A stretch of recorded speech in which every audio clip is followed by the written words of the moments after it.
Hello, hello, it's a brand new day. Maybe the audio and video will be in sync today. Who knows? Technology doesn't like me.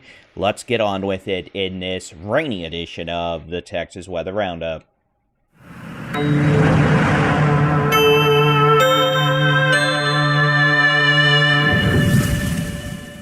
Hi, y'all. It's Wednesday, the 20th of August, 2025. I'm Texas Storm Chasers Baldy and Chief David Reimer. Thank you for taking time out of your day to pop on in for the latest Texas weather information. We're thrilled you've taken the opportunity, and we hope you'll stick around. If you haven't already, click that like button and click subscribe to get notified for future Texas weather updates and live coverage. It does help us out with that magical algorithm. In terms of what we have going on right now, this is around 11 a.m. this morning, Central Time. We've got a cluster of thunderstorms moving south, roughly along Interstate 20 right now, from just east of Midland, near to Sweetwater, Abilene, Eastland, up I-20 through Mineral Wells, Weatherford, DFW Metroplex, now approaching places like Terrell, Canton, moving into Tyler, Longview over the next hour. This activity is moving south at about 25 miles per hour. It's not moving particularly quick, but it's actually moving. In all likelihood, this will probably just continue through the afternoon as it makes it south into parts of the Concho Valley, southern North Texas, and East Texas. At this point, nothing severe. Lightning, locally heavy rain, gusty winds for sure. We know that the Storm Prediction Center does have a level 1 out of 5 risk for isolated severe thunderstorms this afternoon. As this area of activity continues moving south into places like the Concho Valley, the Edwards Plateau, the Hill Country, Central Texas, the Brazos Valley, East Texas, Southeast Texas, the Golden Triangle, the Piney Woods of East Texas, with the most intense storms capable of producing localized damaging wind gusts over 60 miles per hour. That could result in some tree damage, power outages, minor structural damage with the more intense storms this afternoon. Here's the high-res rapid refresh model, and it doesn't seem to be doing super-duper well with the current situation. You can see it tries to weaken all those thunderstorms we have right now.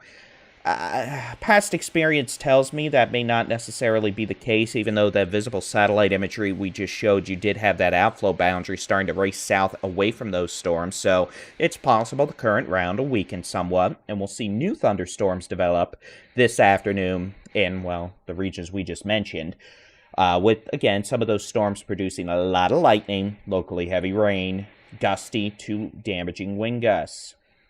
Remember, when thunder roars, get your keister indoors. Just like yesterday, we'll see the most numerous storms during the peak heating hours this afternoon, dwindling down to more isolated coverage this evening, but perhaps continuing, like last night, into the evening, giving some of y'all one heck of a lightning show. Southeast Texas, Hill Country, Central Texas, Brazos Valley, East Texas, we could see some of those storms continue drifting southwest this evening and overnight. We're going to pop on the extended range HRRR, and this will take us into not the time frame I wanted. You can see this has storms still continuing Thursday morning, Central Texas, Brazos Valley, and then more storms Thursday afternoon, eastern half of the state and southern parts of Texas as well. So more storms tomorrow. Really not making a great time for y'all with aviation interest or plans. I'm sorry, it's really been a horrible summer for flying in terms of just getting thunderstorm delays everywhere at all our major hubs here in the state. Today and tomorrow is not going to be any different, I'm afraid. And again, some of those storms are probably going to pack a little bit of a punch with damaging winds, heavy rain, and a whole lot of cloud-to-ground lightning. So when thunder roars, go indoors. Some isolated flash flooding will be possible, but widespread severe storms and widespread flooding are not on the bingo card for the next 2 days. Here's the wildfire outlook from the Texas A&M Forest Service. Generally moderate fire danger across the state. A bit of uptick on Friday out in the Davis Mounds, Trans-Pecos, Big Bend area with high fire danger possible. Let's take a look at Aaron. And this loop, for the life of me, has just been a pain in my butt to play this morning. You can see that was... I either found a program bug or technology hates me. Oh, there you go. You get a little bit of it.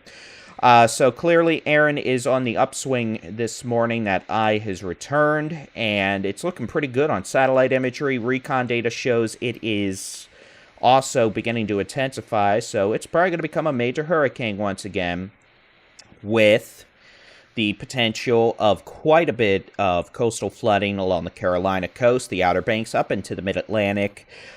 We expect the system continuing to turn north into the next day or two, and then turning northeast away from the coast, but still close enough to bring strong winds to the Outer Banks of the Carolinas up through the Virginia coastline. Here is a look at the tropics as a whole. And outside of Aaron, we've got two systems out in the Atlantic. One that'll be passing north of the Lesser Antilles. What originally looked like it could be a threat to the Caribbean and even parts of the U.S. If some of y'all paying attention to model guidance a few days ago or saw doomsday model guidance posted by some people on social media, that's not going to happen. This thing's going to get turned northeast of Aaron. If anything, that may be an issue for Bermuda now. And then we have what may be a short-lived tropical system way out in the open Atlantic. None of them are an issue for the Gulf, Caribbean, or us here in the state of Texas, and we're going to show you why. Here's a look at the upper air pattern over the next 7 days from the European weather model. This is 18,500 feet above sea level, 500 millibars, about halfway up the atmosphere, jet stream level. What we're looking at here is just for some dips in the jet stream, but also where the heat dome's setting up shop. You can see it setting up shop over the four corners the next few days, the southwestern United States, and we here kind of...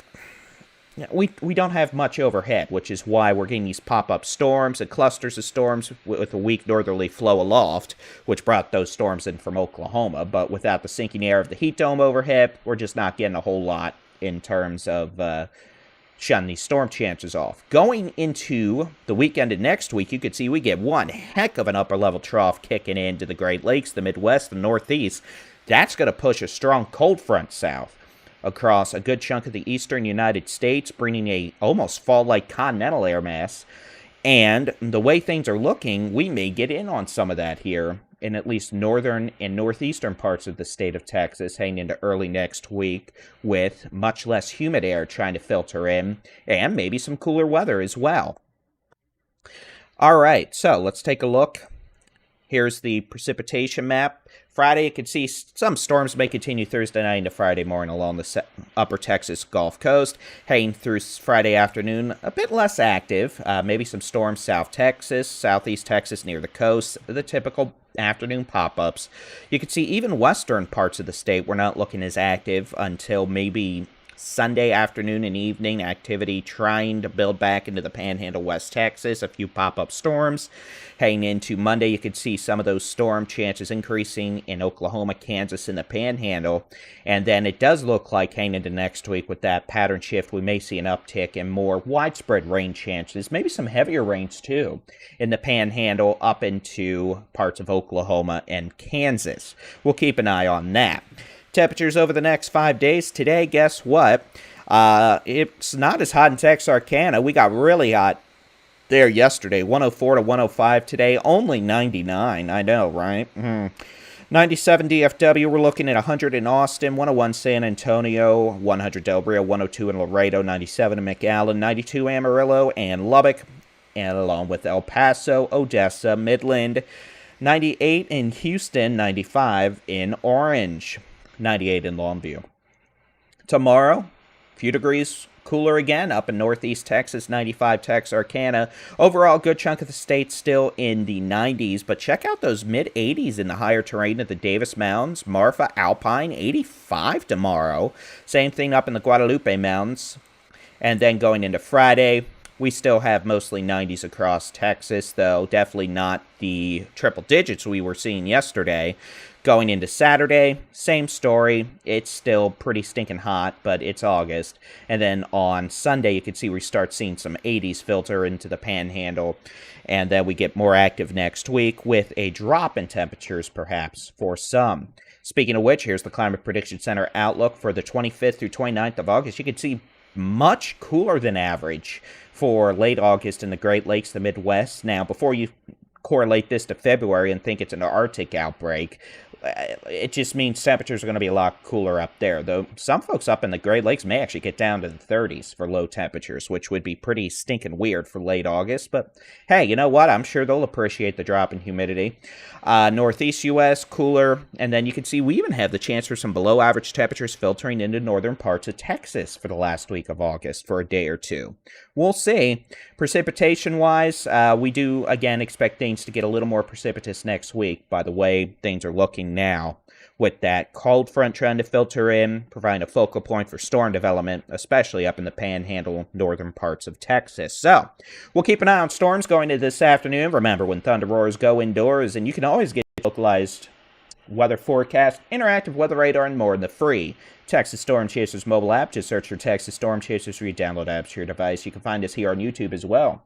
Just search for Texas Storm Chasers or Baldy in Chief, David Reimer. I'll give you a hint, but it has something to do with the fact I'm bald and that I'm chief here at Texas Storm Chasers. All right, I'm done trying to come up with words. Y'all have a great day. We'll keep an eye on things. Frequent updates on our social media channels as usual. And again, radar on our website, texasstormchasers.com/radar. Thanks for taking time out of your day to pop on in, and y'all have a good one. God bless.